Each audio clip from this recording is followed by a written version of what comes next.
platicamos con el guitarrista, productor y gran narrador de historias sonoras, pero también melómano, padre de familia y parte fundamental de una de mis bandas favoritas en la historia, Jumbo.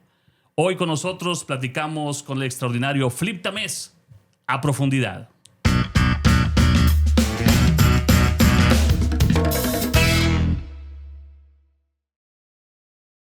Bueno, un honor tener con nosotros el día de hoy, pues a ver si no me surge lo fan en esta entrevista, a mi querido Flip Tamés. Brother, bienvenido, ¿cómo estás? Carlos, muy bien, un placer estar acá, un honor platicar contigo aquí.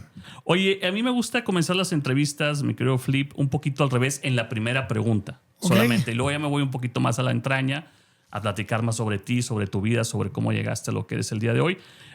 Tomando un poquito el formato que está haciendo Peter Gabriel en algunas presentaciones hace poco, que lo vi en un video, Back to Front, en donde empieza a contar su historia sonora o de música al revés. E incluso el concierto es al revés, empieza de más a menos. Muy extraño el concepto, pero muy, muy padre.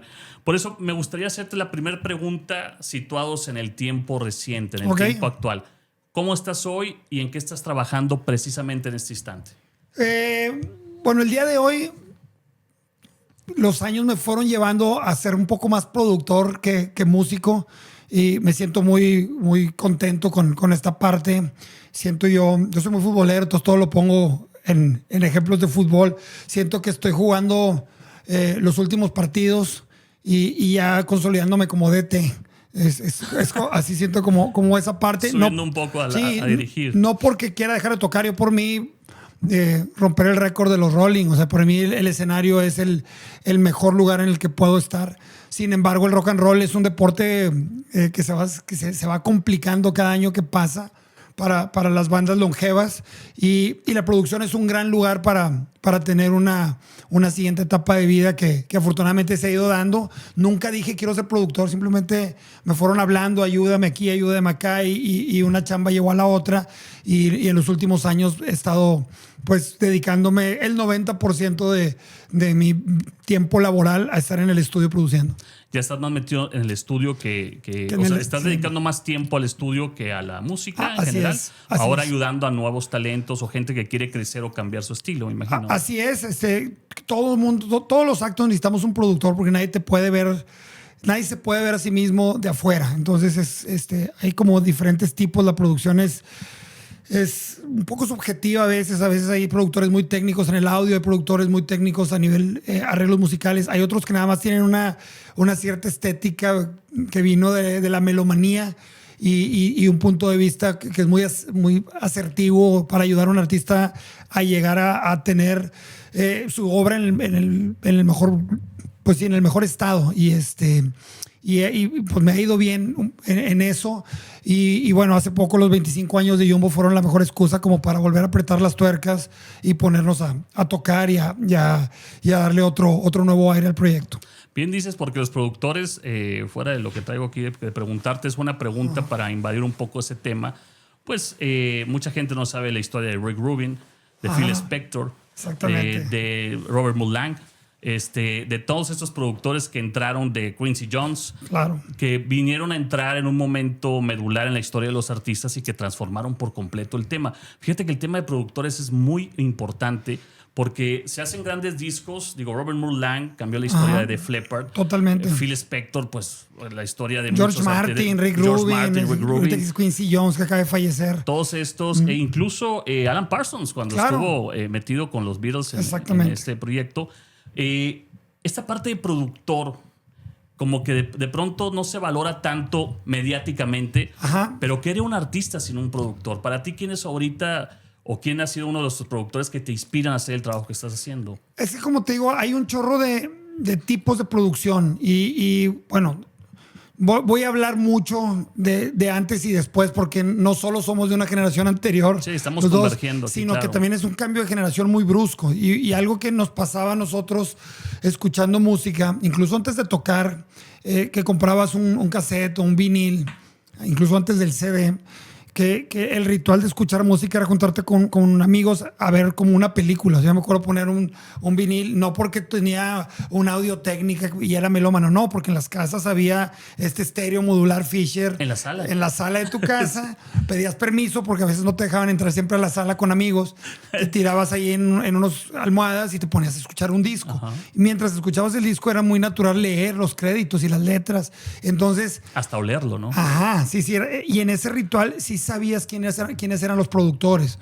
Y mira, se grabó en este estudio y luego, me acuerdo, no sé, este productor antes era el ingeniero de este otro productor y estaba, sin ser tampoco una cosa de mucho crédito y mucha celebridad, estaban en el aire los nombres. En el formato digital, para llegar a los créditos de una canción, si es que alguien lo hace, es un caminito no tan agradable en las plataformas. No está el crédito tan en el aire. Pero hay un montón. Realmente creo que atrás de un gran disco siempre hay un gran productor porque es alguien que potencializó al artista y dirigió el barco. Y como te digo, hay muchas maneras de hacerlo. Hay muchos grandes productores que empezaron siendo... o que vienen de la parte técnica, de la ingeniería de audio. O música. Y otros que son como músicos. Y por ejemplo, el caso de Rick Rubin, que se mercadea mucho el hecho de que no es ni el gran músico y mucho menos el gran técnico de audio. Sin embargo, él teniendo primero un sello de bootlegs, de hip hop, era como este melómano que además tenía un olfato callejero de las escenas muy bueno y que le valió mucha credibilidad y que ha hecho una carrera de producción que después de tantos años y tantos éxitos, a mí en lo personal me gusta mucho que el personaje de hoy en día es más como un gurú, como un gurú hasta tiene look. Sí. Y comprando su libro, que también se hizo muy popular estos últimos años, esperabas de que no, cuando hice Chili Peppers pasó esto, cuando hice Dixie Chicks o Beastie Boys, y no, es más como un manual de experiencias que lleva la vida de un creativo. Está muy interesante que tiene esta parte como hasta de coach de vida, el libro, alejado de decir algún chisme de algún cliente o una autoridad de que las canciones tienen que ser así o así. Y a mí me gusta eso, que se va a la parte más esencial del arte, que es pues, la parte humana rayando en espiritual, ¿no? Y aparte hay una etapa muy importante que nosotros, los procesos creativos de los artistas, nunca los conocimos. De los artistas que admiramos. Somos de la misma generación prácticamente. Yo tengo 50, tú andas por los 40 y tantos. No, 5-1. Ah, bueno, 5-1. Bueno, vamos empatados. Pero en esos procesos, por ejemplo, ahora que sacan el documental de los Beatles, sí. Se ve todo el proceso creativo. Y yo me imaginaba antes en Abbey Road la gran locura, ¿no? Caballos blancos pasando, algo que lo idealizabas un montón. Lo idealizabas muchísimo y decías, no, Yoko Ono peleándose con ellos de verdad, cuando Yoko Ono ni siquiera habló en el proceso, y luego ves a Alan Parsons muy serio en una esquina, ¿no? Pero la mente detrás del tema. Se idealiza mucho esto. Hoy día, yéndonos un poco al tema de los productores para cerrar el tema, porque eres un gran productor musical, tienes un feeling que lo tienes en la sangre y en la mente. ¿Qué tanto afecta nuestra percepción de la música y la imaginación de lo que estás platicando ahora, de sentarnos horas y alucinarnos el disco tal, a que se empiezan a conocer? Imagínate conocer el proceso creativo per se de Dark Side of the Moon, o de esos tipos o de más discos de los Beatles, o de Led Zeppelin, o de los Stones, que empecemos a ver que realmente no había quizá ese glamour en el proceso creativo. Claro. ¿Qué piensas de esto que se está exagerando? A mí me gusta mucho el misterio en el rock and roll. O sea, el imaginarte cómo es Tom York de Radiohead en un día a día componiendo, pero no sabes y escuchas y ves todas estas temáticas que toca un acto como Radiohead y haces una idea bien padre y lo acomodas que hace que crezca dentro de ti el personaje. No sé, Elliott Smith, otro cantautor que soy muy fan, pues una persona muy atormentada y con muchos problemas emocionales y lo idealizas bien, pues sí, muy duro y te acompaña en sentimientos muy profundos. otra vez, las reglas del juego, perdón, las reglas del juego cambiaron mucho y ahora es hasta necesario que un músico nuevo primero sea medio influencer antes de... Sí. Y entonces es, hola amiguis, para los que no saben, este es un controlador y aquí voy a programar un beat. Hola amiguis. Está bien, no entiendo que soy de otro tiempo, pero a mí me estás quitando un montón de magia. Sí. De lo que yo puedo interpretar de lo que escucho. O sea, si yo lo primero que escucho es una canción y no le pongo ni cara, empieza a pasar algo adentro de mí, me empieza a hacer sentir cosas. Si yo empiezo a escuchar algo y mira, es el Batirri que estaba brincando en TikTok, ya me condiciona mucho lo que escucho. Entonces, sí creo que tener estos documentales tantos años después son bien valiosos. En el día a día creo que le restan un poco de peso a la interpretación de la audiencia. Yo me he negado a ver algunos. Incluso no me gustaría un documental de radio porque si nos vieran detrás de la cabina, lo que tenemos que hacer, se perdería la magia por completo. Es más, a mí a veces me pedían mucho cuando empezó el tema de redes sociales, como un paréntesis, poner mi cara a la voz y ni siquiera eso quería porque seguía siendo un misticismo. Ahora, ya pasamos, estamos en tu actualidad que eres productor y músico, obviamente muy reconocido y aparte muy fanático del fútbol, me dicen por ahí. Así es. Vamos a viajar un poco a tu historia personal, vamos a hacerlo compactamente. Tengo en mis datos de lo que te investigué que a los 8 años te acercas a un piano, empiezas a tocar piano básicamente. Y como a los 11 te empieza a llegar la lira, la primera guitarra. Así es. ¿Cómo te acercas a la guitarra? Robert Smith decía que un tío se la regaló. ¿A ti quién te la regaló? ¿Te la compraste? Elvis fue y la compró porque iba a comprar un juguete a su mamá y al final del día le compra la guitarra. ¿Cómo te llega a ti? En mi casa había un piano y nos metían a clases de piano un poco en contra de nuestra voluntad. Yo quería estar afuera jugando fútbol y la guitarra era un adorno, estaba colgada al lado de 2, 3 cuadros, una guitarra seguramente de Paracho, que nadie había descolgado. Y cuando me acuerdo perfecto, estaba en cuarto de primaria entrando, había este programa de videos en el canal 28 de Enrique González, Rocola. Y me acuerdo de haber visto Panamá de Van Halen ahí ese video. Y para mí fue ver un superhéroe. Haz de cuenta que en mi... ¿Cuántos años tienes en cuarto de primaria? 8, 9. 9 años, sí. Y yo haz de cuenta que estaba viendo a alguien más poderoso que Superman o que Batman. ¿Pero David Lee Roth o Eddie Van Halen? Eddie Van Halen. Eddie Van Halen por los aires, riendo, tocando. Y yo, ¿qué es esto? No, pues quiero ser Eddie Van Halen. Y fue, me atravesó como un rayo hacia la paz. Y lo primero que hice fue pues, descolgar esa guitarra que sonaba horrible. Me la afinaron, aprendí, me acuerdo que me enseñaron un re mayor. Y pues, en mi cabeza realmente se volvió una obsesión querer ser Eddie Van Halen. O sea, yo jugaba a ser Eddie Van Halen y vendí una bicicleta en el periódico El Norte en avisos de ocasión y encontré una guitarra eléctrica porque luego entendí que esa guitarra no me iba a dar lo que estaba buscando. Los requintó y veros el riff que inventó. Exactamente. Que inventaría la manera de hacer los riffs Eddie, ¿no? Y encontré una guitarra, hablé y me acuerdo cuando le dije a mi mamá, oye, vendí la bici, ya me la pagaron, llévame aquí porque voy a comprar esta guitarra eléctrica. Y no me repeló ni me regañaron, mejor me la compraron, entré a clases y al mismo tiempo con amigos de la escuela. Bueno, un poquito, esto que te cuento pues pasó en 2, 3 años ya saliendo de primaria. Tenías 10, 11 años más o menos. Hicimos nuestra primer banda, todos tocábamos nada, un par de acordes cada quien. ¿Cómo se llamaba esa banda? La Eneida.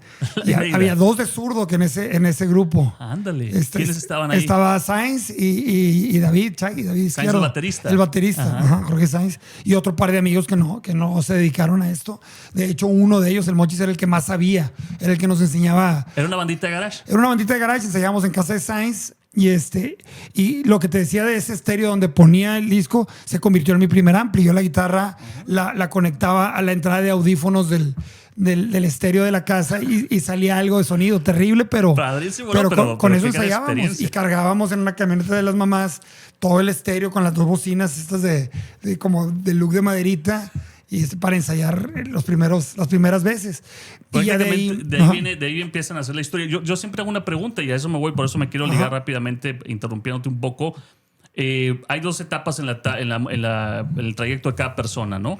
Que yo le digo destellos y parteaguas, ¿no? En este caso serían tus primeros destellos. Así es. Eddie Van Halen tocando Panamá.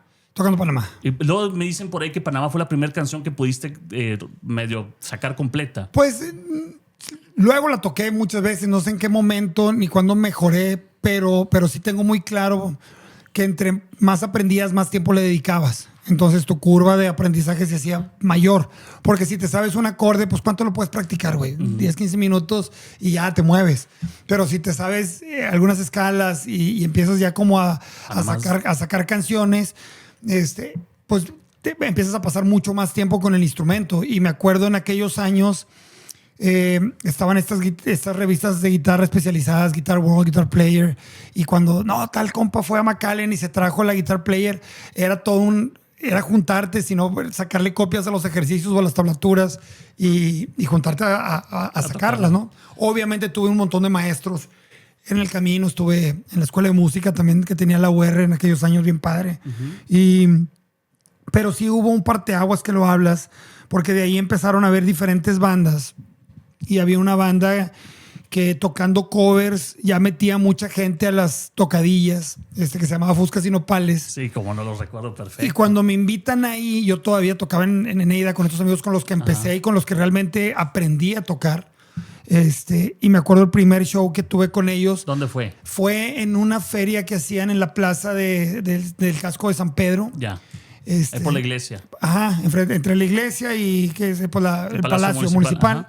Ahí ponían un escenario y fue la primera vez que tuve un montón de gente enfrente y bailando slam y es un... ¿Qué edad tenías ahí, Flip? ¿Qué edad tenía yo ahí? Tal 13. vez ya estaba por terminar secundaria, empezando tal vez prepa. Unos 13 años. Sí, No, secundaria, porque prepa ya empezaba la última de Lucas, sí. Luego llega, ese es el parteaguas del escenario. Así es. Ahí ya estás decidido, después de los destellos de ver a Eddie Van Halen con la canción de Panamá, que se la dedican al famoso Panama Express, y sabía la historia, ¿no? Es buenísima la historia. Ya después decides, ahí es donde nace el momento de decir, yo quiero tocar la guitarra, quiero hacer rock, quiero hacer música, y luego vas al escenario y ves a la gente. ¿Qué sigue de ahí para poder llegar? Que de ahí sigue plantearte una duda vocacional que creo que todos los músicos de sociedades conservadoras pasamos, que es pues, durísimo no solo la música. Escuchaba también tu podcast con Adrián y con Bandido y me vi muy reflejado en esa parte de lo que yo le llamo una profesión atípica. Le ha de pasar a los futbolistas, le ha de pasar a los religiosos, le ha de pasar a los emprendedores. La rebeldía constructiva. El decir, me voy a salir de este plan que está buenísimo, que tiene mi familia para mí, que es proveerme de la mejor educación posible, para luego buscar el mejor trabajo posible y echar una vida productiva, noble y buena. Como la canción de David Byrne. Exactamente. The Talking Heads. Pero aparte en la capital industrial de México. O sea, Talking Head de alguna manera estaba en escenas un poquito más nobles. Y más underground, claro. Exactamente. Aquí empieza como una guerra de decir, este jueguito que traes como niño chiquito que quería ser bombero, tú querías ser guitarrista de rock y que le causa risa a la familia. Que son los papás dicen, se le va a pasar. Se le va a pasar. Y no, nada más crece y crece y crece y empieza a pintar como algo que empiezas a perseguir con mucha seriedad.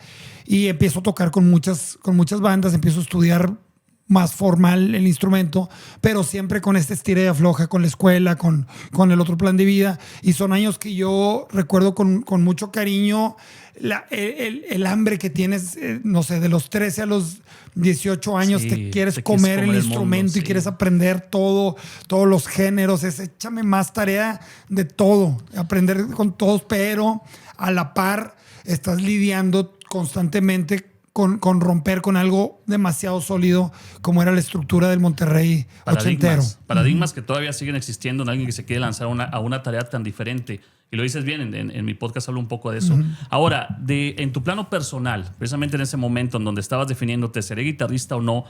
¿Quiénes te apoyan y quiénes no en tu familia? ¿Quiénes de plano dijeron, no vas a hacer eso, estás loco, dedícate a otra cosa? ¿Y quiénes dijeron, híjole, hijo, a lo mejor sí puedes ser, déjame te ayudo? O de plano, nadie apoyó y luego todos apoyaron. ¿Cómo fue la historia? Yo creo que nadie apoyó, pero no era tampoco una ruptura, deja esto o vete de la casa. Siempre era intentar convencer. Hasta el día de hoy, hace poco comí con mi hermano, tenía un rato de no verlo porque vive en Estados Unidos y todavía tira una broma. Es que hay gente que no entiende que no te debes dedicar a los hobbies, que son hobbies.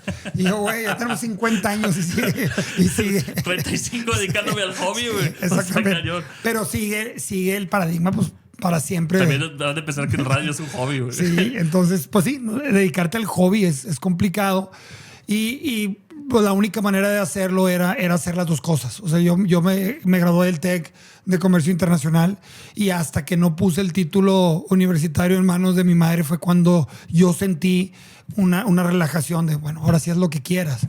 ¿Qué dijeron tus papás cuando ven a Flip Tamés en el escenario? ¿Iban a verte los primeros tocadas, a los primeros, en medio del slam y todo eso? Sí, iban a verme un poco por preocupación más que por orgullo o por fanatismo para ver dónde anda. Pero yo sé que están orgullosos de la carrera. Sin embargo, siento que fueron muchos años tratando de entender algo que creo que hasta el día de hoy nunca quedó completamente claro lo que significa para alguien una profesión de vocación, que no es lo mismo que una profesión de planeación económica. Sí, no tiene nada que ver. Y en ese momento que ya estabas empezando a tocar, me imagino que ya se estaba conformando o ya se estaba creando el proyecto en donde estuviste, que yo creo que es también uno de los parteaguas de tu vida, de La Última de Lucas, que es donde creo que ya te aferras más al tema de la lira, ¿no? Así es. La Última de Lucas era una banda, y me da risa porque creo que han sido los años que aunque fueron pocos, viendo toda la trayectoria y la edad que tenemos, pueden haber sido los años más rock and rolleros. O sea, era una banda muy divertida, de mucha parranda. ¿Qué género? ¿Glam? Dijo, no, pues es que era... ¿Metal? Queríamos mezclar muchos géneros. Nos gustaba mucho una banda que se llamaba Mr. Bungle.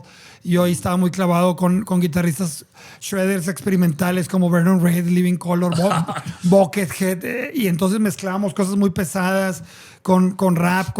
Era cambiar el ritmo todo el tiempo. Era un proyecto extraño, experimental, pero que por alguna razón tenía mucho carisma y teníamos tocadas con mucha gente y empezaba a sentirse que se venía algo muy serio, muy, muy fuerte. Tú estabas en la guitarra y ¿quién cantaba? Cantaba Chiva, que ahora es director de cine y de videos.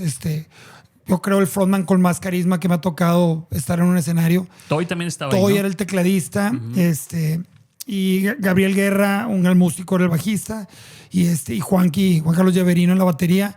Y esa banda empieza a tener primero una gran presencia local. O sea, tocábamos mucho y conciertos ya grandecitos y empezábamos a ir a la Ciudad de México y abríamos mucho a las bandas de esta oleada de rock en tu idioma que venían. ¿Se me acuerda? La Lupita, Santa Sabina, Las Víctimas del Doctor Cerebro. Y, por ejemplo, Las Víctimas luego nos invitaron con ellos y con la Lupita a tocar en Texas. Entonces ya se sentía... Órale, ya empezaba... Sí, ya empezábamos a tener esa actividad que se sentía el paso del músico amateur a algo profesional, porque ya llevabas tu staff, ya andabas en venues más grandes y empezaste a conocer lo que era groupies. Ya había grupos, ya había un camerino, ya había mucha locura. O sea, una banda que nos hizo conocer lo que iba a ser el rock and roll. Me acuerdo perfecto del proyecto Última de Lucas. ¿Cuánto duró el proyecto Última de Lucas? Que habrá sido como... Fue fugaz, ¿no? Pues unos 5 o 6 años, sí. Algo como tipo Creedence. Sí. Llegaron para irse pronto. Y sí fue el parteaguas de la escena por completo, porque el proyecto alterno de Toy, en ese momento, que es Control Machete, es para mí la gran bomba que cae en la historia de la música regiomontana. Antes de entrar a eso, yo me acuerdo que en 1995, si no me equivoco con las fechas, que ya de pronto se me pasan, yo iba mucho, me juntaba mucho, me sigo juntando con un brother que lo considero mi hermano, Eric Farías, que le mando un abrazo desde acá. Un abrazo. Y él vivía en la colonia Vista Hermosa y tenía una Caribe, que todo el mundo tenía una Caribe de esa época. Y él me acuerdo que me hablaba mucho, me decía, Carlos, yo estaba empezando en radio. En ese tiempo, tenía pocos años en radio. Me decía, deberías de tocar este grupo contigo en radio. ¿Y quiénes son? Y me ponía un cassette de la banda Blues Wagon.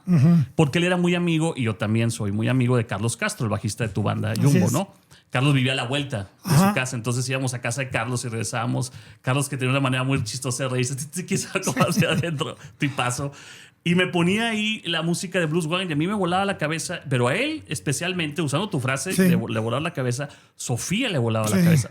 Pero en ese momento no estabas tú haciendo esas maquetas, estaba un guitarrista llamado La Rana. Ajá, le La apodaban Rana Garza, sí. Él empieza de alguna manera con Blues Wagon, ¿no? Ahí pasaron muchas cosas en poquitos años. Primero, mi acercamiento a Blues Wagon, yo ya conocía a los González de infancia, o sea, habíamos coincidido en fiestas infantiles y teníamos amigos en común.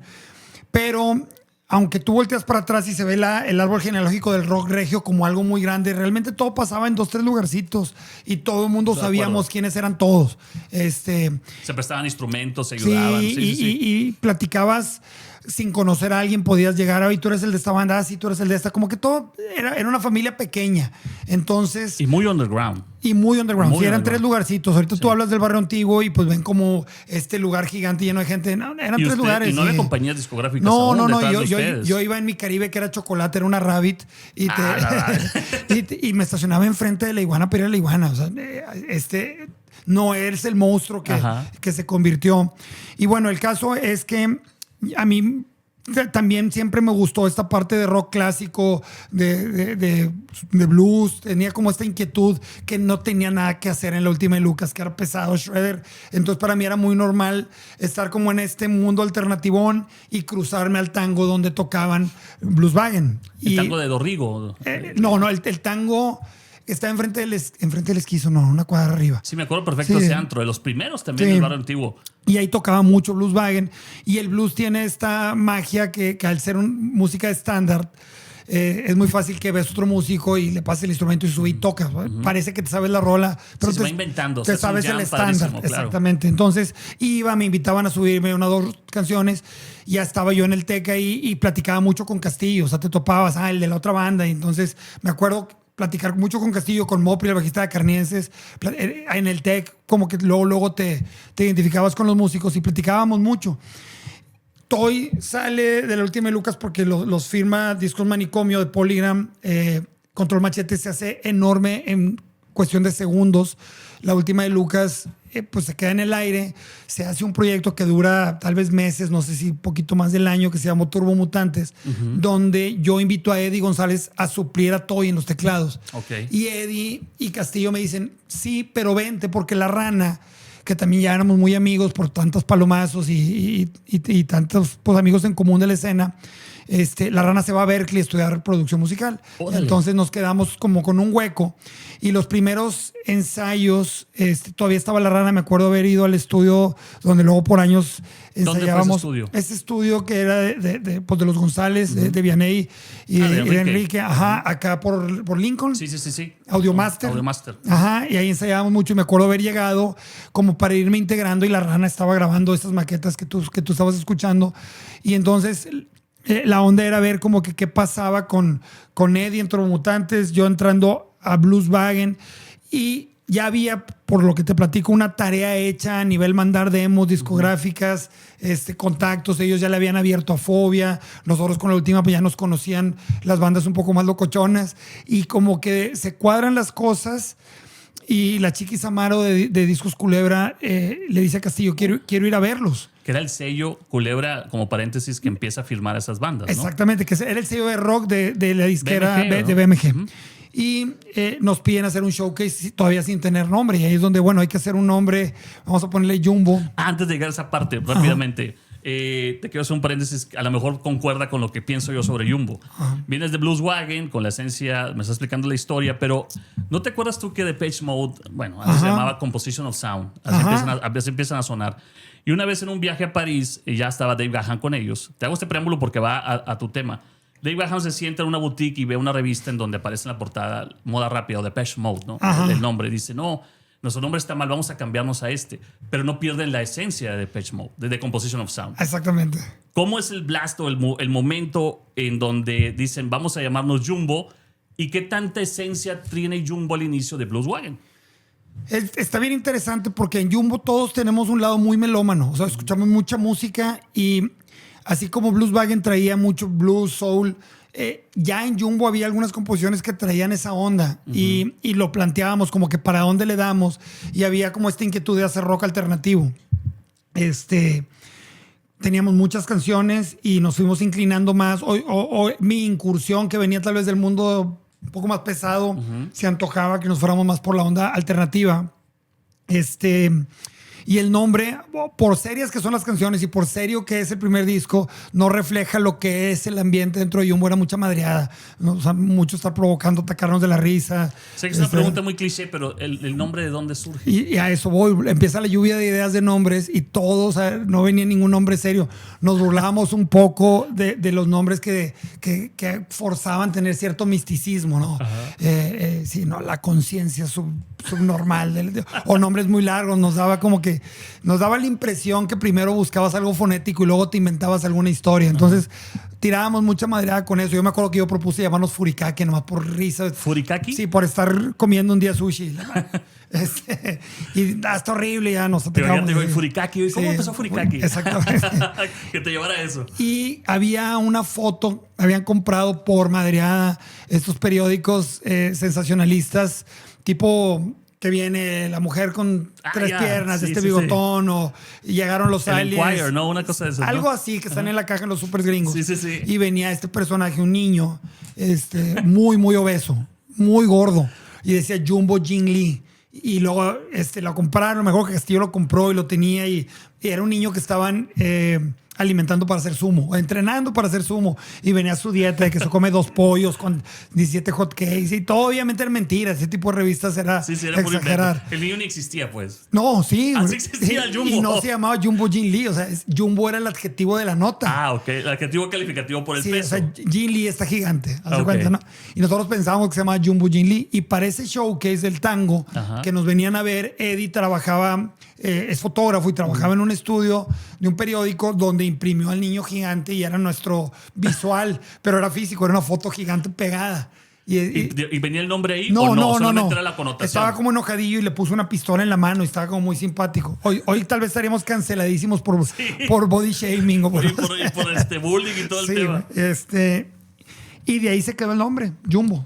Y cuando la Chiquis Amaro nos viene a ver y dice, son Blueswagen, cámbiense el nombre porque no tiene nada que ver con blues. Saberlo le acerté un poco a la historia de David Gahan con Depeche, de una revista. De una revista. ¿Cuántos habrá sido? Hay tantos, detrás de los nombres, tantas historias. Me acuerdo que CC Top decía que se puso CC Top porque si se llama B.B. King, ¿por qué nosotros no se llama CC Top? Y bueno, así le hacen las historias. No sabía eso, está bueno. Sí, hay muy buenos datos sobre los nombres detrás. Spendo Ballet, te invito a que busques el nombre. Ok. No voy a decir de qué se trata, te vas a traumar. Ok. De qué se trata, porque tiene una historia muy, muy macabra. Wow. Oye, bueno, ya están en Jumbo. Ya estás, haces ese switch de Blueswagen a Jumbo. Mantienen parte de la esencia del blues. Pero sí, yo los concibo, y ese es mi gran acierto sonoro con ustedes, como una banda alternativa en un mundo mainstream. Es decir, estamos en los 90. Exactamente. Estamos alrededor del rap, estamos alrededor de la música urbana, estamos alrededor de todos los New Kids on the Block y todo. Exactamente. Irrumpe Jumbo. Yo me acuerdo de Memo Maradiaga. Sí. Memo era Saludo a Memo. Es un buen amigo, Memo, que creyó mucho en ustedes. Me acuerdo muy bien que los presentó, no sé si fue las primeras veces en el Coca-Cola. No sé a quién le abrieron ustedes. A Fobia. A Fobia. Ajá. Y me acuerdo que cantaron el jingle de Escuela Electrónica, que fue un fiasco. No, es que esa madreada la traíamos todo el día y me acuerdo que vamos a tocarle. Y yo, pero ¿cómo, no funcionó, la verdad. O sea, yo estaba en el público. No. Veo que salen y le hacen acústica. Platícame de ese momento. Pues qué bueno que no había redes. Tú lo has hecho viral. No, pues es que como te digo, había mucha madreada, mucho reírnos todo el tiempo. Y me acuerdo que la empezaron a tocar en el cuarto de ensayo, empezamos a hacer las voces, se venía este show importante, la Victoria de Coca-Cola, es lo que ahora es el Banamex, y dice, vamos a tocarle. Y yo, ¿cómo, güey? ¿Tú estuviste de acuerdo o fue idea de quién? Pues ya no me acuerdo. Me acuerdo que el box, Kike, el baterista, era el que estaba como muy embolado y dirigiéndonos las voces y diciendo, no, tú canta esta. Y cuando sonaba, me acuerdo que se atacaba de la risa y decía, va a estar con madre. Broma local, sí. Sí, bueno. Ya broma, abriendo la Fobia, como que estuvo raro, ¿no? Sí, estuvo raro, pero bueno, es una buena anécdota. Una buena anécdota que queda para contar. Sí. Estamos en la época... Memo Maradiaga, te iba a preguntar, ¿fue manager de ustedes o no? Memo Maradiaga era un personaje muy importante en todos esos años, ¿no? Sí. Tuvo mucho que ver con la última de Lucas, también nos manejó. Tenía esta otra banda, Lebrijes, que también la movía muy bien. Y sí nos ayudó al principio de Jumbo. De hecho, las primeras veces que fuimos a DF con Jumbo fue todavía con Memo. Aparte, Memo fue de los primeros que empezó a traer el rock de Ciudad de México a tocar. Yo me acuerdo que lo apoyé en La Lupita, en el Esquizo, cuando Esquizo no era tan alternativo. Bueno, siempre fue un bar alternativo, pero tenía un patio que presentamos a La Lupita. Bueno, ese lo abrimos nosotros con la última de Lucas. Cierto. Y estaba a reventar ese concierto. Y por ejemplo, obviamente, las paredes, con el paso de los años, el Café Iguana se convierte como en el símbolo del venue de rock. Pero ahí todavía nada más era el patio, eran shows más pequeños. Y el Esquizo, como que todo el mundo lo recuerda como el gran lugar de electrónica. Pero el patio del Esquizo, ahí estuvo La Lupita, estuvo Santa Sabina, Las Víctimas. Yo la entrevisté, una super tipa. Ya murió, ¿verdad? También ya murió. También la abrimos a Santa Sabina esa vez. Es que toda esa oleada, yo estaba en 99 y era el momento en que todo estaba surgiendo y había grupos de todos y yo veía... Te lo digo sin empacho, y con mucho respeto. Yo veía Jumbo como algo fuera de... Me encantaba Jumbo. O sea, yo estaba, no sé si por culpa de Eric o por qué razón, pero me gustaba mucho la música de Jumbo. A eso entro ahorita. Le he preguntado a muchos artistas esta pregunta y me gustaría preguntártela a ti. La categorización. ¿Qué es Jumbo? Pues mira, yo sé que todos los artistas te dicen no creo en las etiquetas y es que en realidad está bien difícil porque es agrupar o poner en un conjunto de actos cosas que nacen queriendo ser únicas, originales. Nadie inventa el hilo negro, pero para mí el mayor piropo que le pueden hacer a un acto es suenas a ese acto. O sea, si empieza una canción de Metallica, sabes que es Metallica. O si empieza una canción de Chili Peppers, sabes que es Chili Peppers. O alguien que lo está intentando emular. Entonces, en ese momento la música alternativa se empieza a encajonar todo esto, y a mí me gusta mucho el término alternativo porque tiene que ver con esta rebeldía del sistema o del mainstream, es decir, nosotros es la otra música para la gente más underground, más cool, más... Que como dato curioso, la música alternativa de los 80 y 90 ahorita es el mainstream. Exactamente, no, y en ese momento, o sea, la música alternativa rompe y empieza y de repente es una banda alternativísima y de college rock como R.E.M., pues saca Losing My Religion y es el hit mundial y hace que muchos otros actos se vayan. Lo mismo le pasa al término indie.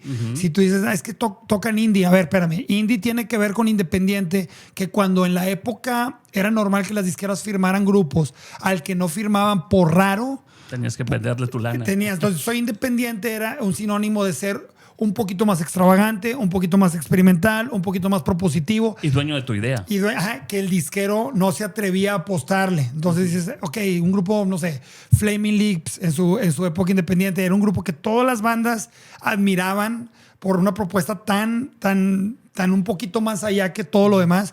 Entonces el indie era un sinónimo de mucha credibilidad artística. Ahorita dicen toca indie o toco indie, güey, te estás firmadísimo y sabes, no tocas indie. Es como un mote más que todo. Es como un mote. Ahorita que mencionas a R.E.M., me acuerdo perfecto cuando Michael Stipe dejó el mainstream o la música por eso, porque dijo, esto ya está saturado, ya no estamos haciendo nada realmente como queremos.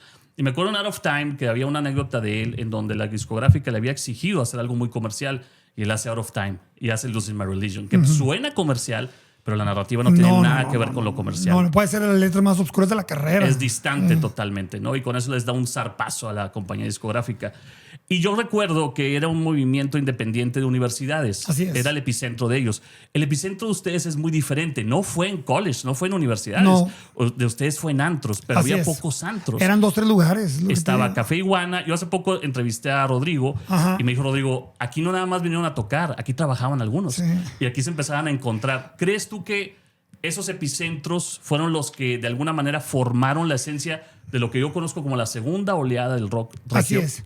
Bueno, primero lo tienes muy bien analizado. Son 2 o 3 lugares y sí formaron pues una escena. Por llamarle así, mucha gente en otras ciudades romantiza mucho. No, es que las bandas de Monterrey son todos amigos y todos se ayudan, y tampoco era así. No es como que los de Plastilina Mosh son los tesoreros, el Gran Silencio es el secretario de... No, te respetabas, no competías, pero sí buscabas sobresalir a tu autenticidad. Claro. Y fíjate que no es un movimiento o una escena con un sonido, sino todo lo contrario, todos trataban de distanciarse de los demás actos. Eso ya muchos años después lo veo como algo muy valioso, el que nos celebrábamos o nos aplaudíamos la originalidad. Y ahorita un acto sale y todos se van como al mismo sonido. Eso creo que es muy bonito de esa generación. Y los lugares sí, Café Iguana, Tango, Esquizo, aunque había estos lugares de pronto... hubo 2 o 3 años unos conciertos en Colegio de Ingenieros Civiles en San Jerónimo que son muy épicos en la historia. Es cierto. Muy es épicos. Cierto. Y yo me acuerdo un par de Halloweens en un antro en Guadalupe. Los Reylas Tours en FIME y Factia, de todo eso. Estudio 54. Claro, claro. Y de repente dices, esos duraron, no sé, si me dices que duraron 2 meses, te creo. Pero son tocadas que se quedaban muy grabadas en la mente de todas las bandas. Y mucho tiene que ver la geografía. Por ejemplo, ya ves que está el sonido Manchester, pues tiene mucho que ver con Manchester, ¿no? New Order y todas esas cosas. Bueno, Joy Division, en esas zonas se gesta por, decía Vernon Sumner, se gesta por incluso la ciudad. Claro. Por como la arquitectura de la ciudad nos invadía. Entonces, en este caso, el rock regio es muy particular. Tiene una esencia y un feeling muy único y un sonido también muy único y muy particular, a pesar de tanta influencia que recibe. Este dote de estar de pronto en un antro, otro antro, de pronto complica las cosas para que las compañías discográficas empiecen a verlos. Pero sé que, por ejemplo, en el Café Iguana empezaron ahí los representantes de las discográficas a verlos. ¿Quién firma a Jumbo por primera vez? Ok, yo te voy a decir primero mi percepción de cómo lo pones y va a sonar un poco amarga, pero es la verdad. O es mi punto de vista. Claro. Tiene todo que ver el éxito de Control Machete. O sea, hubo una apuesta que fue de Discos Manicomio, Polygram, por apostar a Control Machete, y tiene todo que ver el gran éxito tan rápido que tuvieron a nivel internacional. ¿Me comprendes, Méndez? Me comprendes, Méndez. Sale y se escuchaba por todos lados. Yo me acuerdo pararme en los semáforos y escucharla en los carros. Era sampleada, era un sampleo muy bien Sí. hecho y traía buenas... Pero la composición es genial. Es brutal. Lo de Control Machete es y brutal. suena internacional, ¿eh? Sí. No tiene nada que pedirle a cualquier Control nadie fue en el mundo. increíble. Y es más, yo de alguna manera, se lo dije a Pato hace poco, yo me siento como que en deuda que Control Machete abrió la puerta a este negocio o a esta industria, porque las otras disqueras o todos los que venían, es cierto, en Café Iguana, donde está el patio, está la escalera, arriba los se ponían ahí y ahí veían las bandas. Lo nuestro fue en el Tango, porque ahí tocaba mucho Blueswagen, pero yo me acuerdo ver a todas las disqueras viendo bandas específicamente. Vengo a ver esta banda y ahí era. Pero venían tras ese sueño de tener... furor. No, tras ese sueño de tener un negocio similar al de Control Machete. O sea, vienen tras el negocio. Y primero decían, bueno, hay una escena de hip hop. No la hay. Hay una escena de música. Bueno, es que Control era muy, muy urbano. Era hip hop muy, muy bueno. O sea, y nos empezaron a firmar porque se empezó a poner de moda tener tu banda de Monterrey. O sea, hay una escena. Pero yo siento que es el punto donde las disqueras empezaron como a copiar el modus operandi de los unos de los otros. O sea, tú tienes un cantautor de folk muy exitoso, déjame, yo voy por el mío. Tal vez, si a ti te fue muy bien firmando a alguien de hip hop. Bob Dylan, me voy a traer a Tom Petty. Exactamente. Era una cosa así, pero sí pusieron a Monterrey como un centro de la música mexicana en esos años bien padre. Un epicentro, claro. Sí, yo me acuerdo haber ido a estudios de MTV, de Telehit, en hoteles. O sea, que en lugar de estarte volando a la Ciudad de México, pues ya me pongo aquí porque son 7, 8 actos que tengo en el top 10 que están en Monterrey. Entonces, pues ya mejor vengo y aquí me aviento 2 meses haciendo los programas. Y el approach al final de una compañía discográfica sea en el Tango. ¿Quién los firma a ustedes? A nosotros nos firma la Chiquis Amaro. Culebra. Y Chiquis, siendo ejecutivo de Culebra o AR de Culebra, seguía siendo baterista en ese momento de Fobia. Él había sido de Neón, ya era productor, era como antes de Jay de la Cueva, ¿no? Antes de Jay de la Cueva, exactamente. Y nos firma Culebra y nos llevan, también era la última parte de una industria muy saludable, nos llevan a hacer el primer disco restaurante a un estudio increíble en Boston. Sí, súper eso. Longview Farm se llama ese estudio. Increíble, una experiencia brutal. Yo me moría de miedo. ¿Quiénes grabaron ahí de los que te acuerdes? ¿O pues, que habían grabado anteriormente? Habían grabado ese disco de Living Color, el Stain, que yo era muy fan. Y aparte llegamos y está en uno Betancourt Extreme, en el otro estudio, ¡órale! Y ahí en un comedor exterior que tenían, y está en uno. Yo me acuerdo, o sea, no te puedo decir Me la pasé increíble. Me acuerdo haber grabado ese disco muy nervioso. Estresado, claro. Muy nervioso porque no sabíamos. Haz de cuenta que te sacan del escenario de que hablamos del barrio antiguo y te tiran a un estudio donde habían estado los Rolling Stones, por ejemplo. Sí, estabas relajado en tu ambiente y llegas a lo profesional de alguna manera. Ajá, y sí, había una persona en la disquera viendo todo el tiempo, metiendo. Te sentías como observado, juzgado y con una necesidad de dar el kilo que no era como me hubiera imaginado que lo iba a vivir. Con una cheve, buena onda, ¿no? Viajando un poco en perspectiva al muchacho de los 8 años o al niño de los 8 años tocando el piano y luego al de los 11 tocando la guitarra, hablando de tu vida, ya estando en un estudio en Boston, grabando tu primer disco profesional con gente totalmente de primer nivel, ¿te imaginaste que iba a ser de esa manera? Número 1. Y 2, ¿hubo una compensación económica como la habías imaginado en el negocio de la música? Es muy buena pregunta porque primero fue más de como me lo hubiera imaginado. Obviamente cuando eres... Deja tu niño, cuando eres adolescente y ves, nos tocó un MTV con limusinas con alberca atrás llena de morras en bikini. Nos vendieron esa idea de la descripción gráfica es money for nothing. Exactamente. Entonces, sí, tenías una parte del sueño muy válida, muy buena de hacer música y tenías un sueño adolescente que pues en realidad es medio pendejón, ¿no? Es un sueño que para los 18, 19 años dices que ñoño haber estado soñando a los 14 años con eso. Y que voy a estar en Boston grabando donde graba Stream, ¿no? Exactamente. Entonces, fue más que eso y también hay una parte de la vida de un músico, creo que del ser humano, pero del músico donde crees que eres muy bueno.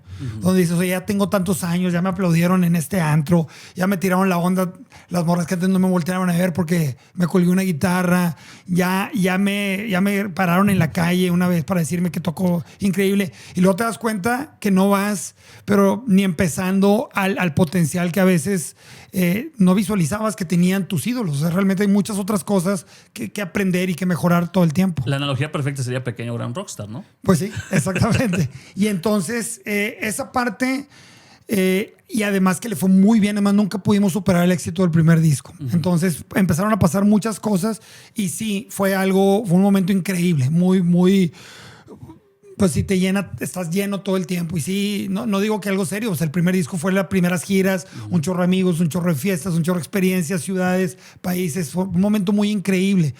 La parte económica la dejas de lado a esa edad porque estás viviendo todo esto otro. Exactamente. Entonces, pues estás medio güey, firmas sin leer, quieres que las cosas sucedan, no cuestionas lo que te están pagando porque lo sientes suficiente. Empiezas a aprender un poco cómo funciona el negocio ya con el paso de los años. Ahí el enfoque es esto está sucediendo y estás muy contento porque platicando todo lo que sucede en la vida de un hombre de esa época, el voltear y decir, estoy trabajando de esto. Gana lo bohemio a lo financiero. Totalmente. Y por ejemplo, una pregunta, Flip, no sé si recuerdes, Sí. ¿cómo reaccionaron tus papás al verte en Boston grabando? No, pues estaban muy contentos. O sea, sí dale, está muy bien.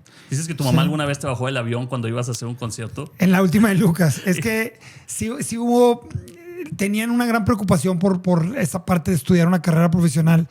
Y me acuerdo que tenía un concierto con el último de Lucas en la Ciudad de México en exámenes finales. Y yo decía, lo voy a tronar, yo la pago. O sea, no te Me pareció lo que me pasó a mí. Sí, la voy a volver a llevar, no pasa nada. Era como el sueño de ir a la capital con la banda y en el aeropuerto. O sea, la pelea empezó en la casa, terminó en el aeropuerto y no fui.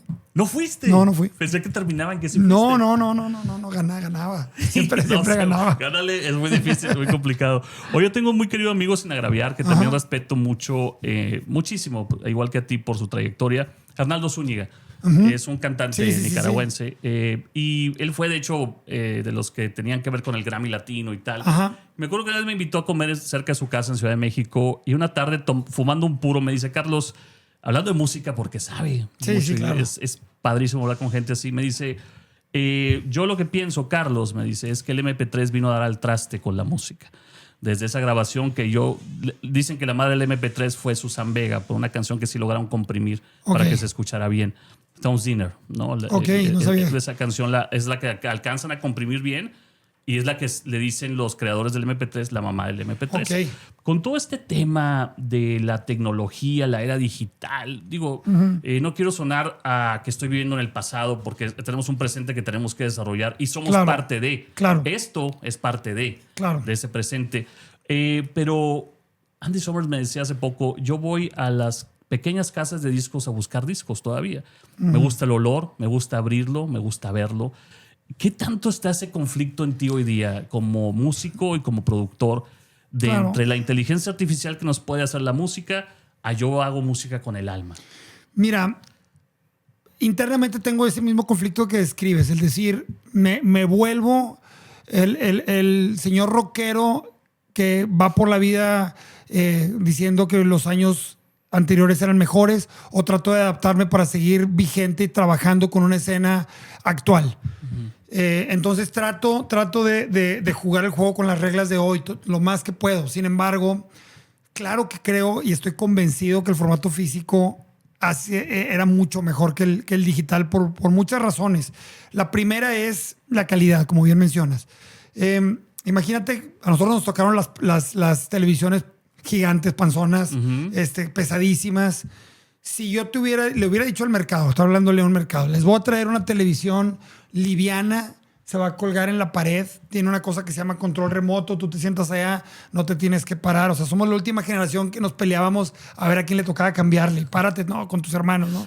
6 canales. Sí, te toca cambiarle. Y si yo te hubiera dicho, tiene todo esto, pero se va a ver más fea. O sea, la imagen va a estar más pinche. Quiero pensar que no lo hubiéramos agarrado. Es una gran analogía. O sea, me hubieras dicho, déjame la tele grandota, pues, porque ¿para qué quiero algo que se ve peor? Y entonces llega la música digital y te dice, va a ser más portátil, no tienes que ir a una tienda, o sea, la tienes primero en tu computadora, ahora en tu teléfono. Nada más que se va a ir un poquito más pinchita. Échamela. Toda la música grabada en mi teléfono, pero se va a ir un poquito más. Me vale madre que se oiga mal, échamelo. Entonces, eso es una primera red flag de decir, a ver, entonces no estábamos tan preocupados por la calidad musical o estábamos preocupados si se perdió el interés de la calidad porque nos gustan otras cosas o no es el foco. Tal vez una buena canción no necesita estar en la mejor fidelidad para ser disfrutada. No sé, hay pláticas de horas seguramente. Claro. Y luego está lo que a mí más me preocupa, que es el cambio del hábito de consumo por la portabilidad. O sea, que ya dejemos de lado, que yo estoy convencido y pueden hacer la prueba el día que quieran de tener un WAV directo de un máster. Hay páginas que los venden y poner cualquier plataforma de streaming. Y la pérdida es mucha, incluso con las que se mercadean como de alta fidelidad. Pero vamos a dejar de lado y vamos a decir, eso es para locos melómanos que le invierten unos buenos audífonos, buenas bocinas o que se sientan a escuchar música. Eso ya no hay. La música se vuelve el fondo mientras hago otra cosa. Me gusta que el algoritmo me recomiende qué escuchar, todo. Ya nada más oyes, no escuchas. Exactamente. Es la impaciencia de esta generación para escuchar una canción completa. Ese es el tipo de cosas que a mí me preocupan. El ver a un sello discográfico preocupado por el skip rate. Y dices, ¿qué es el skip rate? Sí, es el punto donde la gente le cambia. Pero ¿por qué estamos hablando que le cambian? O le escuchas o no le escuchas. Y veo a mi hijo que es bien difícil que se chute una canción completa. Entonces, lo que pasa es que ese momento ya generó algo de dinero. Exactamente. Entonces, yo estoy más preocupado por esas cosas que por la calidad. Obviamente me gusta escuchar la música con la mayor calidad posible. Pero no puedes decir no voy a usar Spotify o no voy a ponerme unos audífonos y a streamear mientras hago ejercicio. Ver ahora las listas de popularidad que está pasando. O sea, de esto trabajamos. Entonces tenemos que estar como muy presentes. Y si yo digo, no, solo voy a escuchar viniles con un preamplificador de bulbos, con estas bocinas de tal marca, en un cuarto acústicamente tratado, pues estoy viviendo en un nicho de mercado que no es real, no es la realidad. Aparte de tu trabajo no se puede. No. Tú estás al día como productor, te matas, ¿no? Y además que estoy convencido que te amarga. Porque ir tan en contra de la evolución, pues lo hemos pasado. O sea, nuestros papás, nuestros abuelos no disfrutaban la música que nosotros. O sea, el cambio generacional es a fuerza. O sea, las cosas se mueven para un lado distinto. A veces para bien, a veces para mal. Pues es relativo. Tal vez alguien me va a decir, tengo un par de amigos cineastas que me dicen, estás loco. El ejemplo de la tele. Netflix se ve terrible, es una supersaturación de colores y la narrativa de las series de hoy en día, donde el público no tiene paciencia de un silencio porque le cambias. Ellos en su trinchera ven esa gran calidad de 4K la tele como una gran pérdida de calidad desde un punto de vista cinematográfico. Entonces, artístico. Y alguien me puede decir, no es cierto, Tidal se oye increíble, ya se oye mejor que el CD, y me ponen un waveform, una onda, y me lo pueden demostrar técnicamente. Pero me regreso a cuando empezamos. El llegar yo de una tienda donde compraba discos que llamaba Cintas y Novedades en el centrito del Valle, abrir un vinil, ir en la bici donde estaba la raza y decirles, güey, traigo Thriller, y sentarnos en unas almohadas a escucharlo callados. Es inolvidable. Es un hábito de consumo que no me pueden debatir que es mejor hoy nada más por la atención que le ponías al disco. ¿Sabes qué es lo triste de eso, mi querido Flip? Que nuestros hijos no lo sienten. No lo entienden. Nosotros lo vivimos y nos hace hasta llorar a veces, y nos juntamos entre amigos y lo volvemos a decir.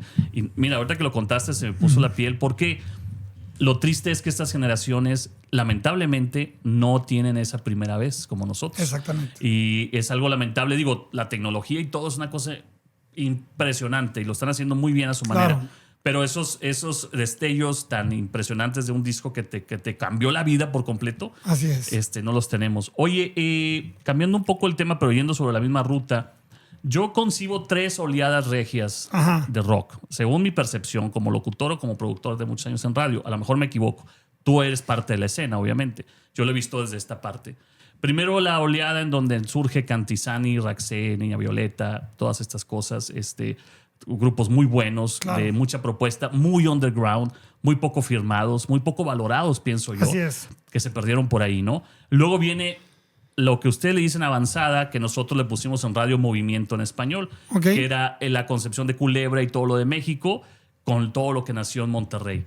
Y yo no recuerdo, yo sé que había bandas en la República Mexicana, pero sigo comparando el sonido regio un poco con el sonido Manchester, geográficamente hablando. Es un epicentro muy fuerte para la música. E industrial, las dos ciudades. Exactamente. Y esa concepción de tener en ese momento a Control, a ustedes, a Zurdok, a tantas bandas, a Gran Silencio, a Plastilina, grandes bandas que yo me declaro fanático, Inspector, que me encanta la música de Inspector. Todas estas bandas que nacen en ese epicentro, y luego ya vendría una tercera oleada, quizá la generación de Panda, la generación de Kinky, a lo mejor más adelante. Pero quiero centrarme en la tuya. En ese momento que se vuelven prácticamente un epicentro, ¿a qué se debe? ¿Cuál es tu percepción de decir por qué en Monterrey ocurrió esto? Yo creo que fue creciendo y lo veo como esta olla express que empieza a hervir. La generación anterior a la nuestra, que la tienes muy bien identificada, o sea, yo me acuerdo tener 13 años y decir, yo quiero ser como Cantizani y como Montalvo. O sea, y se los dije no hace muchos años, que los tuve a los dos. Saludos a los dos. En un cumpleaños del Gus. Pues sí, o sea, fueron que por edad, ahorita estamos como, te ves como del vuelo, pero de los 13 a los 18 años hay una diferencia muy grande. Y yo me acuerdo, había estos bailes de Blue Star, donde buen Federico Alvarado. Así es, donde muchas veces tocaba Faces, Niña Violeta, La Corte me gustaba mucho, Boicot, increíble banda también. Faces, yo la veo. Sí, pues Faces era de Montalvo, ¿no? Sí, cierto. Luego ya es que Montalvo y Cantizani tienen muchos años siendo solistas y con muchos proyectos, pero en aquel entonces eran Niña Violeta, Faces, La Corte y Boicot. Eran mis 4 bandas que yo no me perdía cada vez que había oportunidad, y que siempre decía, quiero ser como estos vatos, yo quiero ser como ellos. Luego, con el paso de los años, también vi que había una cosa previa sumamente rica en la ciudad. O sea, la generación de grandes guitarristas como Simón Tamés, el Cuquín, Jano, y que había toda esta escena como de rock blues increíble que sucedía en lugares muy chiquitos para muy poquita gente, pero que los músicos valorábamos mucho. O sea, yo por ejemplo, ahorita que decías los lugares, yo en en mis lugares favoritos veo como una gran escuela, un lugarcito chiquitito que estaba en el centrito que se llamaba el Portal del Valle, que era un restaurante que los martes en la noche había como estos jams de blues que lideraban mucho Iván Tamés y Sef Garza Creo que me tocó ver a Cantizani alguna vez en Blueseando. Sí, Cantizani tocaba mucho. Y pasaba esto de blues de muchos. Era pequeñito. Y en la esquinita ahí tocaban y se armaban los palomazos. Yo tomaba clases con Iván Tamés y con Isef y casi la tarea era ir ahí a subirte, palomear un poco, a llamear un poco, y era para mí pues una escuelota verlos a todos ellos, y para mí el día de hoy lo veo como esa escuela que volteamos siempre atrás, pero los que me tocaron ver y decir yo quiero ser como ellos eran Andrés y Montalvo. Y creo que a partir de ahí, ya cuando empezabas a tocar y te empezabas a dar cuenta que había un montón de bandas, porque ahorita vos mencionaste las firmadas y las que lograron, pero pues te volteas para una colonia y está pues lo de Happy Five, ¿no? Lo de Niña y un montón de proyectos como satélites de Happy Five, o volteabas por otro lugar y estaban bandas, no sé, La Tupaya o Prófuga del Metate, de donde salió también Fermín para Control, o sea, y te puedes quedar recordando bandas y bandas y bandas y bandas, pero te repito, tuvo para mí todo que ver el primero que se atrevió a venir a firmar uno, y que ese que firmaron, que fue Control Machete, fue un jonronzazo. Y Control totalmente independiente, porque era la época del Cuarto Control de Luis. Sí, lo hacían totalmente in-house. Y también los medios de comunicación locales tuvieron todo que ver, no poquito. Todo que ver, porque cualquier escena musical sin un público enfrente no sirve para nada. A nadie le interesa una banda, por buena que sea hoy en día, que no suene, que no tenga algo de seguidores. Y en aquel entonces el periódico Norte tenía toda una página antes de que firmaran a Control Machete de rock local. Gerardo Guarrio, ahí obviamente Juan Ramón, Desvelados, el Rudo que tocaba los demos, 99 en su momento, o sea, tenían sus segmentos. Entonces empezabas a generar un cierto orgullo de tu escena local. Y hablamos también de un Monterrey que no tenía estos festivalones y que no venía. O sea, esta semana está Paul McCartney, la arena llena con Madero, se anuncia para el norte, acaba de pasar Live Out. Entonces ya la conversación en la calle es otra. Acabo de ver The War on Drugs, vas a Paul.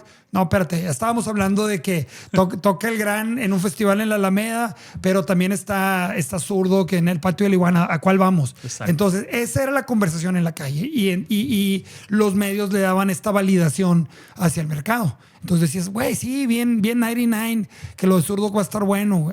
Pues vamos. Entonces era una escena muy autosuficiente que crecía, porque estamos hablando de conciertos de entre 500 y 1000 boletos. Ahorita no los venden muchos grupos firmados. O sea, exactamente. Era un montón de raza la que iba a esos conciertos. Y ese es un punto muy clave para que alguien... se sabían todas las canciones. Exactamente. Y para que alguien voltee y diga, aquí hay negocio. Vamos a firmar una banda a ver qué tal.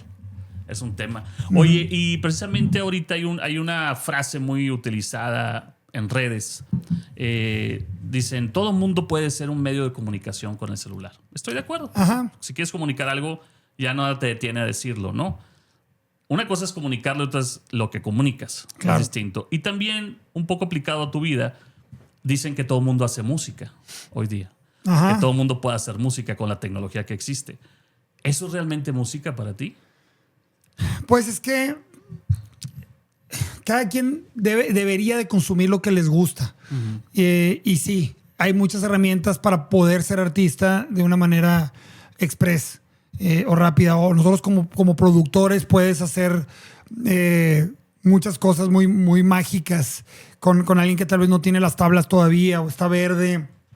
O puedes compensar habilidades de ciertas maneras con herramientas muy, muy, muy fácil. Bueno, muy fácil para el que lo sabe utilizar. Por eso yo le sigo dando mucho valor al concierto en vivo. Y hay muchos actos que dice, el disco está increíble, voy, los fui a ver y no está. Entonces el concierto en vivo sigue siendo la experiencia más orgánica, más humana. Pero voltéalo. O sea, yo puedo agarrar un iPad con un Apple Pencil y hacer una obra de arte y decir, es que hago digital art, ¿no? Y me abro un canal y por ahí puede que alguien lo valide, algún crítico de arte lo valide. No, es que la visión lo tiene. Y se vuelve muy cuestionable porque, eres old school, ¿no? Entonces, ¿cuál es el punto de vista? A mí me gusta decir que en el arte no hay verdades, solo hay gustos. Pero sí hay una tendencia a deshumanizar o desindividualizar nuestro gusto. ¿Por qué? Porque el arte y sobre todo la música la consumimos en una edad temprana muy, muy consciente, ni siquiera inconsciente, de que nos hace pertenecer a algo y eso nos moldea. Si tú agarras una universidad, mira, ahí están los agrónomos. ¿Por qué? Porque todos traen botas, traen sombreros y están echando una ranchera a todo volumen, ¿no? Mira, ahí están los hongos, no sé cómo le digan, ya sé que estoy viejo, pero sí, ¿por qué? Porque traen los Frankies. Los emo. Sí, están oyendo de Smiths y traen copetes y están vestidos de negro o los fresas. Esa búsqueda de pertenencia grupal, la música juega un rol increíble en cómo nos definimos, cómo nos gustaría vernos como personas. No es casualidad que las escenas más alternativas, más under, de repente están plagadas de jóvenes que se sienten alienados del perfil del coreback y la porrista, ¿no? La reina y el rey de la prepa. Pues si yo no quepo, no me llama la atención eso, ¿dónde me encuentro? Mira, güey, con madre. Y ni siquiera estamos hablando de música, estamos hablando de un arquetipo, y entonces acabo escuchando otra música que me nutre esa persona que estoy buscando. Entonces, ¿se puede hacer música o no se puede hacer música con pocas herramientas? Es completamente debatible. Yo creo que te gusta, y eso yo te lo debato. ¿Realmente te gusta eso a ti? ¿O estás queriendo pertenecer, o estás queriendo tener likes, follows, interacciones? Realmente tienes que escuchar un poco tu gusto artístico, no solo musical, y no comas una comida que no te gusta nada más para ser parte de algo. Realmente tenemos una oferta tan increíble de millones y millones y millones de artistas nutriendo las plataformas de streaming, que es increíble. O sea, yo me siento como especie avergonzado que estemos más centralizados en pocos artistas como especie que antes con los medios controlados. Lo que pasa es que los artistas ahora, no quiero generalizar, pero los que son foco de atención están detrás de una gran propaganda mediática. Sí. En redes, y los que no son foco de atención, que son grandes artistas también, pues se pierden entre la misma red. O sea, es una incongruencia al final del día. Yo siempre tengo una frase que digo, más tecnología, menos comunicación, es lo que tenemos ahorita. Exactamente, ¿no? Gran frase. Pero también hay que entender que como hombres de una generación anterior no podemos caer en el error de nuestros abuelos que decían que los Beatles era puro ruido. Por ejemplo, el grunge a mí me encanta por eso, porque venía una época. Siempre ha habido música increíble en todo momento de la historia, y música que llega a ser muy popular, muy criticable.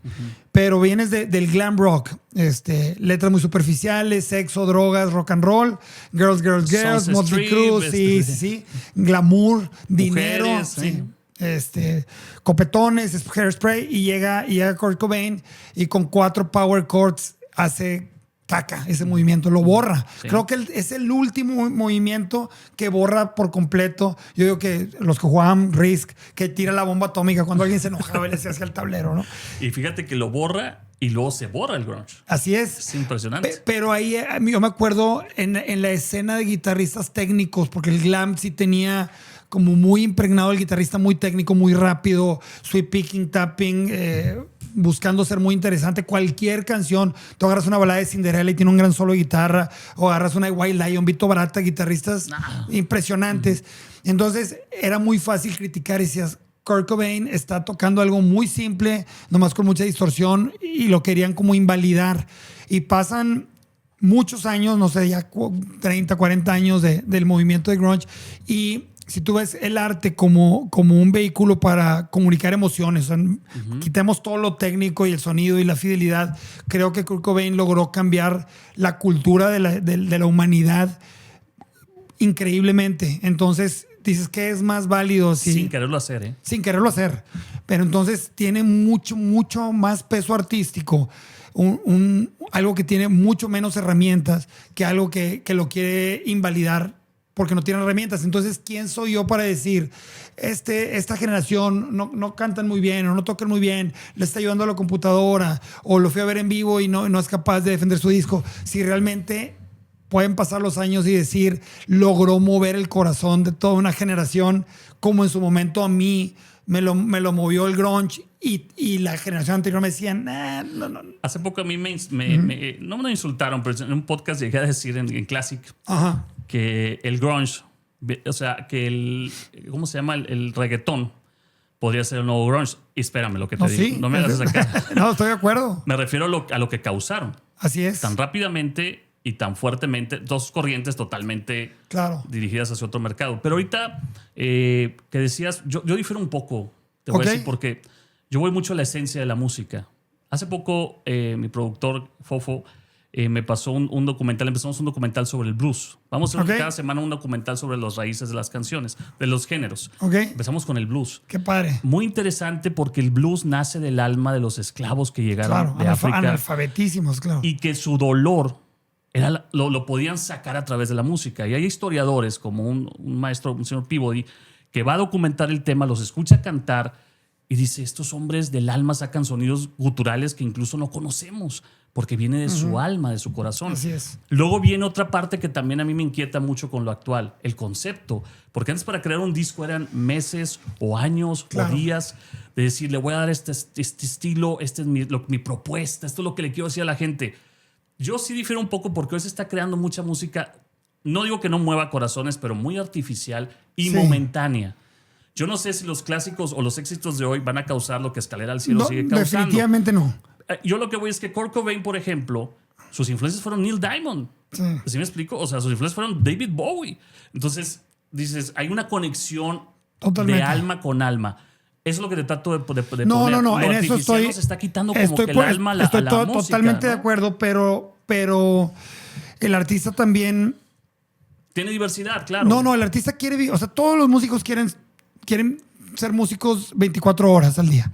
Entonces, si tienes un set de reglas, a mí me tocaron las reglas de vete al cuarto de ensayo, compón tus canciones en el cuarto de ensayo con tus amigos, con tu banda, luego ve y preséntalas para que alguien te firme y luego las grabas.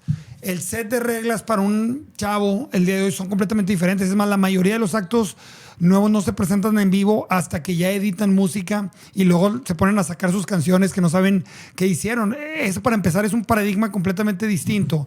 Y se enfrentan a que las canciones duran una semana. O sea, el viernes, Release Radar, aquí está este grupo. El siguiente viernes me va a tirar otras 50 canciones que van a hacer que muy difícil que las del viernes pasado pasen a la semana que viene. Fíjate el spam de tiempo que estamos dando. Una semana. Cuando nosotros grabamos un disco y nos llevamos 2 años de gira.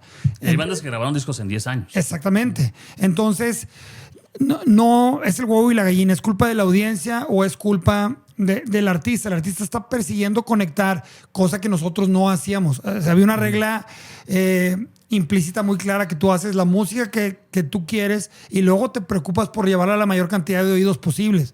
Ahora parecería que los pobres actos nuevos, lo digo pobres porque realmente lo creo, tendrían que ser influencers, simpáticos, saber bailar en TikTok. Hay más cosas, exacto. O sea, tienen que automercadearse a fuerza. Y convertirse en el arquetipo actual. Exactamente. Si no, están destinados a ser uno más de los millones de grandes artistas. Y lo digo ahora porque me encuentro joyas todo el tiempo que pues no son capaces de cumplir el sueño, porque el sueño es echar vida de esto.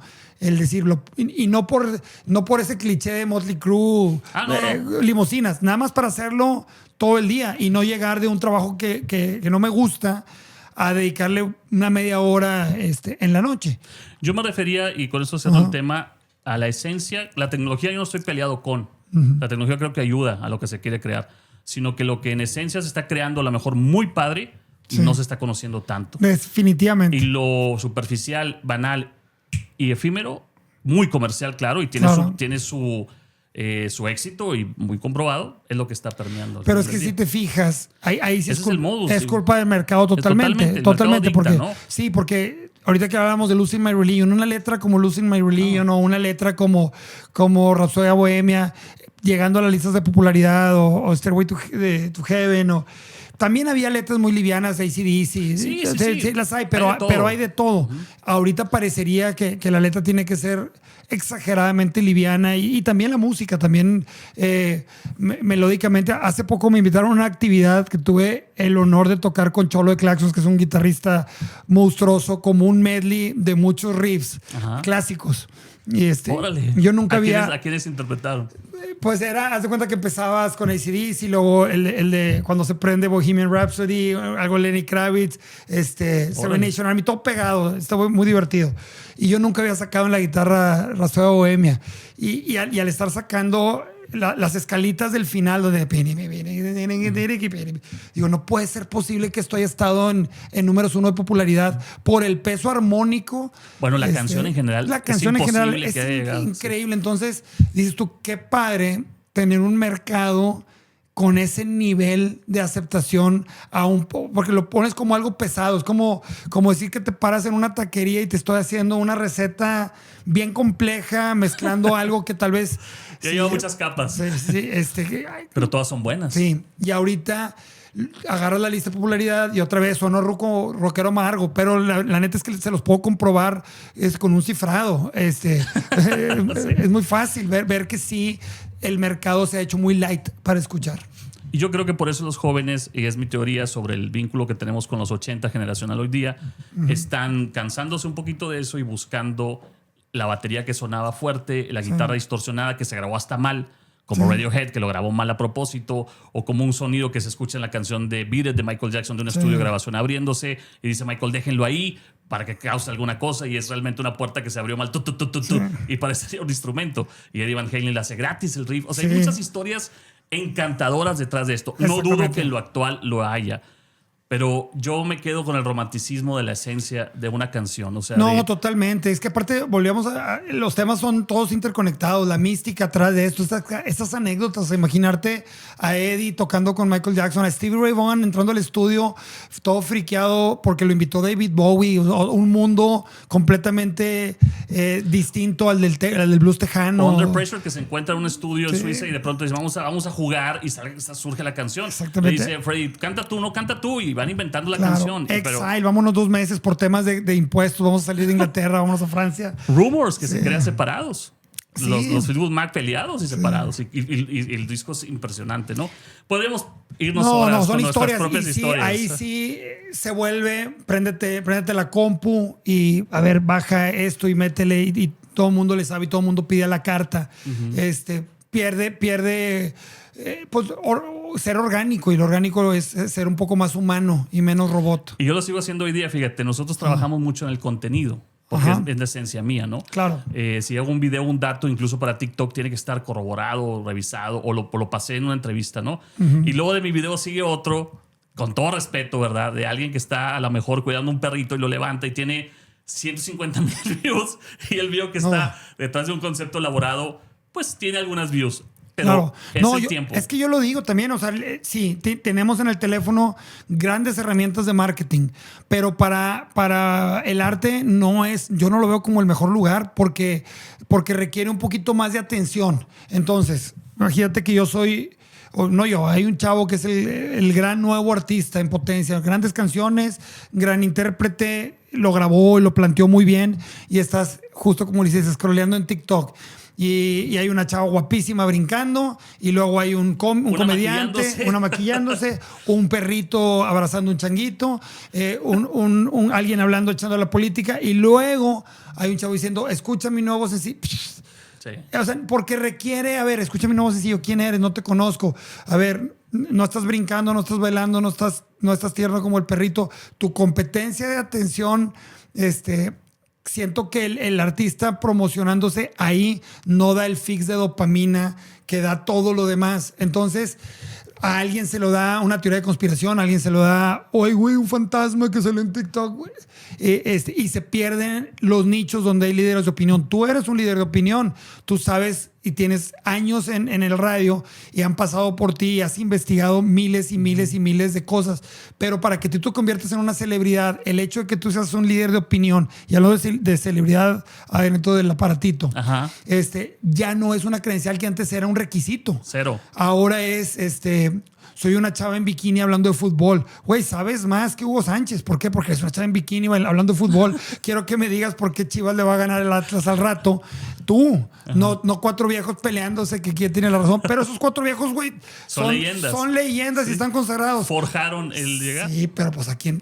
Entonces se vuelve un mar muy incómodo para las propuestas serias. Y es un mar de factores también que nunca podríamos acabar de describir. Oye, ya prácticamente la parte final de la entrevista te quiero preguntar. Vienen generaciones detrás de ti, viene tu hijo detrás de ti. ¿Tu hijo le gusta la música? Sí le gusta. ¿Y te gustaría que si te dice, papá, voy a ir a tocar a México con mis amigos, tengo 15 años, ¿lo bajarías del avión como le hizo tu mamá? No. Desde luego que buscaría que fuera feliz. Yo me acuerdo mucho, o sea, nosotros ahorita hablamos muy a la ligera de Enrique González y Vianney, pero los hermanos González, Eddie y Enrique, que estaban en esa primera alineación de Jumbo, pues su papá, una leyenda del radio, increíble, y su mamá, una de las cantantes más importantes del rock. Que faltó esa oleada, fíjate, el rock en español. Sí, el rock. El rockabilly, sí, el rock and roll, no sé cómo llamarlo. El rock and roll. Vianney Valdés, un ícono. Entonces, yo recuerdo mucho, nos juntábamos a escuchar los viniles de Enrique, papá. Y hablábamos mucho con ellos y ellos nos dijeron, no le den. Van tan bien encaminados con sus... Ya estamos graduados, ya teníamos trabajos todos y nos veían con cara. Y me acuerdo que la tía Vianney nos dijo, sé que lo tienen que hacer. Ahí van de güeyes, o sea, como que lo tienen que hacer porque lo traen y no hay nada que yo les diga que no lo hagan, pero sabía que el camino es bien complejo porque hay demasiadas cosas que no están en tu control.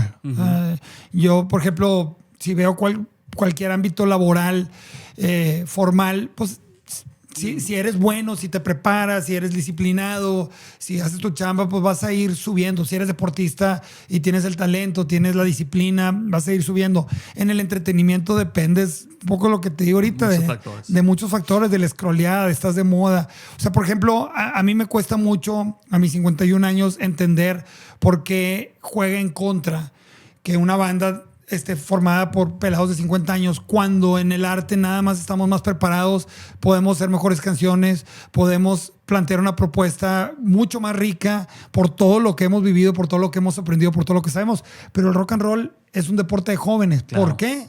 Por el factor entretenimiento, por el factor... Por lo que causa. El rock and roll es para divertirse, para pasar el rato, ¿no? Entonces, ¿qué le diría a mi hijo? Quiero pensar que lo voy a poder empapar de todas estas ideas para que tome una decisión adecuada. Yo quiero que jueguen los Tigres. Oye, y se le va a los Rayados, le va a los Tigres, me imagino. Le va a los Tigres y ya juega en una escuela de Rayados. Imagínate lo que es para mí agarrar una camiseta de Rayados de la secadora. Sí, porque me dicen que eres súper fanático, pero no entro ahí porque los hinchas es un tema que tampoco comprendo ni domino. A mí me encanta. En ese detalle. Oye, mi querido Flip, pues prácticamente estamos llegando ya a la etapa final de la entrevista. Podríamos platicar contigo mucho tiempo. Te voy a volver a invitar. Por favor. De música hay mucho que platicar. Así es. ¿Quién es tu guitarrista favorito, por cierto? ¿O de tus favoritos? Tengo muchos, pero tengo uno en específico de los últimos, ¿qué serán? De los últimos 20 años que le sigo mucho la pista y me inspira mucho y lo menciono porque está muy abajo del radar y creo que debería estar muy encima del radar, que se llama Doyle Bramhall. Doyle Bramhall, hay un 12avo traste ahí en el ático que hablé de él. Doyle Bramhall es Junior, el papá de Doyle Bramhall, ahorita que me comentas del documental de blues. El papá era el baterista de los Fabulous Thunderbirds, donde estaba Jimmy Bond, donde hizo sus pininos Stevie. Exactamente. Y después su hijo Doyle empieza a hacer sus pininos junto con Stevie Ray Vaughan, austiniano, tejano, increíble guitarrista zurdo. A él nos regalaron un disco en BMG, cuando estábamos nosotros sacando restaurantes, nos dieron un disco de Doyle Bramhall y yo, mira, es como un Lenny Kravitz protejano blusero, porque hay una canción que se parecía un poco a Are You Gonna Go My Way y yo, está increíble, le empecé a seguir un poco la pista, luego cae en problemas muy graves de adicciones, se esconde un poco bajo el radar y lo rescata Clapton y hacen esta banda que para mí una super banda. Obviamente fallece Stevie en el helicópterazo y empieza como todo el árbol genealógico del blues a cuadrarse y se hacen los Archangels. Los Archangels es Double Trouble, la banda de Stevie, con Doyle Bramhall Jr. y con Charlie Sexton, otro guitarrista de Austin que muchos años fue el guitarrista de Bob Dylan. Vino aquí al Banamex con Dylan, increíble guitarrista también. Y a mí me toca ver eso en un año nuevo en Austin. Y yo ya traía la historia, ya conocía el disco, ya le seguía un poco la pista, pero me vuela la cabeza de una manera. Y esto es lo más alterado que he visto en mi vida. No por virtuoso, no por algo en específico, sino por lo correcto, diría yo. Y por lo que sientes cuando lo escuchas. Y por lo que siento, y porque lo veo como realeza, ¿no? Haz de cuenta, si lo pasas de Fabulous Thunderbirds a Jimmy Bonham, a Stevie, luego a Doyle, y él trabajó muchos años con Roger Waters, trabajó con Sheryl Crow, ha estado con mucha gente, productor, y tiene en los últimos, que serán unos 8 años, un par de materiales solitarios. Después de aquel disco que te dije, pues hubo muchos años como de guitarrista de sesión y productor al servicio de los más grandes del planeta. Sheryl Crow, que es también sobrevalorada. No, increíble artista. Y bueno, estos discos de Doyle son brutales. Hay un concierto de The Wall de Roger Waters que para mí, obviamente después de Pink Floyd, es el concierto. Es un guitarrista zurdo que sale con un estrato como roja, brillosa, metálica, y esa interpretación. Acaba de estar Gilmour en Nueva York. Sí. Hizo más 3 conciertos, creo. Un amigo le tocó ir. Sí, un amigo también fue. Y bueno, el disco nuevo de Gilmour está brutal. Y ahora su hija, que también está participando con él, increíble. Pero bueno, mucho rollo. Ese es mi guitarrista favorito. Por todo lo que hay atrás, arrastra, carga. Es como el príncipe del rock blues que no sucedió, pero que sucede en un nivel de nicho muy padre de conocedores. Y se podría decir que Eddie Van Halen y Panamá serían los que te No, claro, y los Beatles, cada uno, o sea, los tres son grandes guitarristas a su modo, John, Paul y George.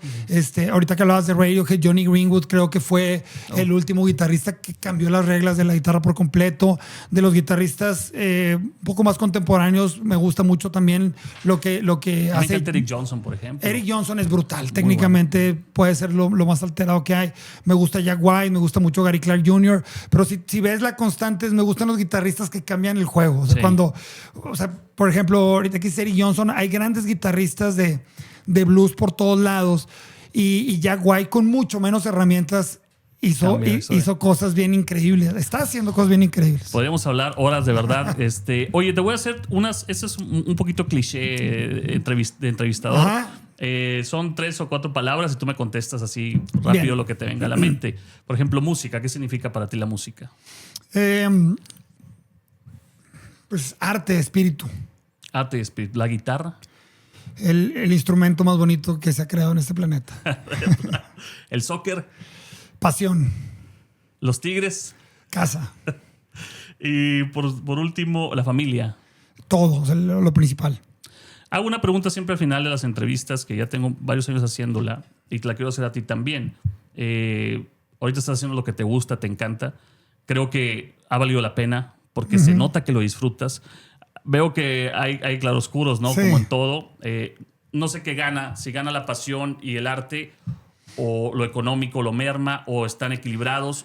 No sé cómo esté tu historia en ese tenor. No sé qué tanto estés tú conforme con lo que se ha ganado económicamente o con lo que has ganado culturalmente. Partimos que todo eso es bien relativo, ¿no? Pero, y que siempre vemos el pasto de enfrente más verde que el de nuestra casa.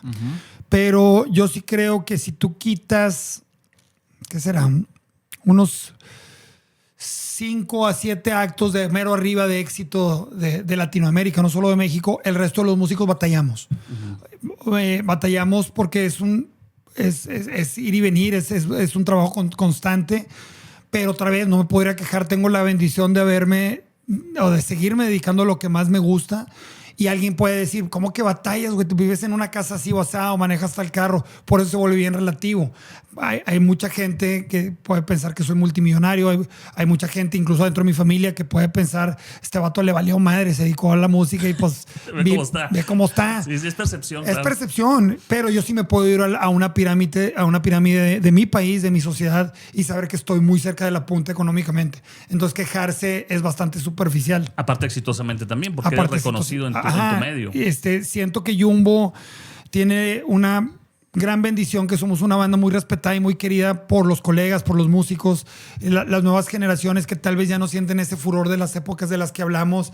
Me lo decía un amigo que es muy exitoso en lo que hace a nivel contenido, y me dice, qué cabrón que Jumbo, todos los músicos hablan bien cabrón de Jumbo.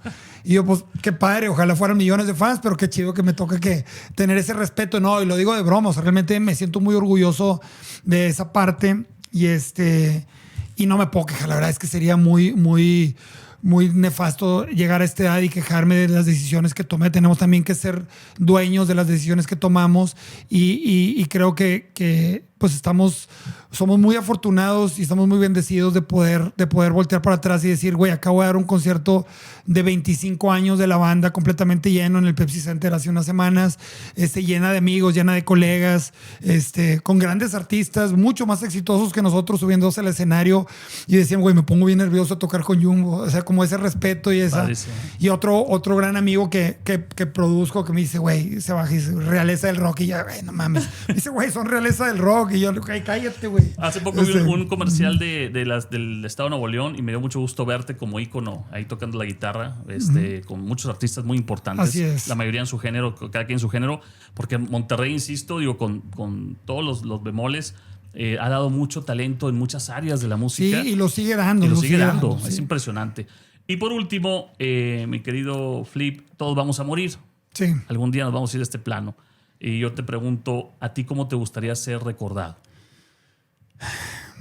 Pues para empezar, ser recordado. A veces eso basta porque las generaciones se mueven muy rápido y creo que cada generación que sigue voltea menos hacia atrás. Pero hablar de un legado musical como algo bien importante, realmente a veces siento que ese legado pues es para estos locos melómanos que nos interesa esa parte. Yo creo mucho que he sabido balancear mi vida de una manera como lo planteé. Nunca me ganó la parte del rock and roll. La familia tampoco me arrebató nunca la parte del rock and roll. Me he salido con la mía en muchos aspectos. Y pues sí, realmente me importa poco el legado masivo porque pues es bien, se puede borrar. No hay un anillo en el estadio como el de Tigres, decir este güey jugó y vamos a inmortalizar. Acaban de poner a Damián. Pero si mis amigos cercanos, colegas y desde luego mi hijo, dicen mi papá estaba bien padre, con eso me quedo. Eso es lo importante, ¿no? Sí. Con eso cerramos, mi querido Flip. Flip Tamés en A Profundidad.